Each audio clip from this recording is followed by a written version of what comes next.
Davam edirik. Nəqliyyat sahəsində baş verən yeniliklər haqqında daim xəbər veririk. Oyunlara ciddi şəkildə hazırlaşan Nəqliyyat Nazirliyi avtobusların hərəkət istiqamətini dəyişməklə yanaşı sakinlərin mənzil başına çatması üçün alternativ tədbirlər hazırlayıb. Müsalə Xanməmməd qızının süjeti.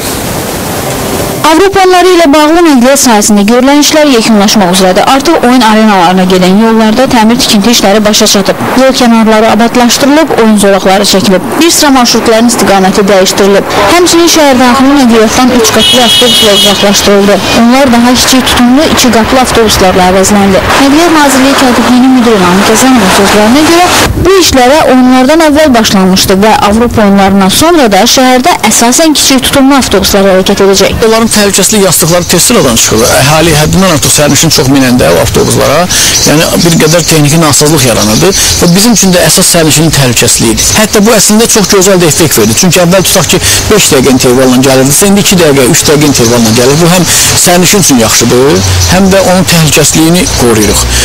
Dəyişikliklərdən biri də avtobusların görüntüsündə oldu. Onların üzərindəki müxtəlif reklam və məlumat verici şəkillər söküldü. Reklamların yerinə oyunlarda keçiriləcək idman növlərinin şəkilləri və loqoları yapışdırılacaq. Bu işlərlə bağlı artıq sahibkarlara xəbərdarlıq edilib. Bakını bütün dünyaya göstərəcəklər.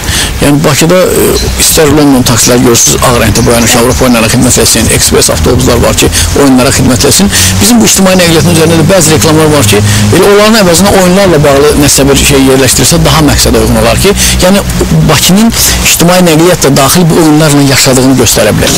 Avropa oyunları ərəfəsində yeni avtobuslar da gətirildi. Bakının ictimai nəqliyyatının fəaliyyətini və qonaqların sərbəst gəliş gedişini təmin etmək üçün bu avtobuslar pulsuz xidmət göstərəcək. Avtobusların xidmətindən oyunları izləməyə gələn yerli vətəndaşlar və əcnəbi qonaqlar istifadə edə biləcək. Avtobusların sürücüləri əsasən peşəkarlardan təşkil olunub və onlara xüsusi dil bilikləri öyrədilib. Ümumiyyətlə oyunlarla bağlı 800-dən çox taksi, 1200-dən çox avtobus sürücüsü hazırlanıb ki, şəhərdaxili nəqliyyatda məhz bu sürücülər çalışacaqlar.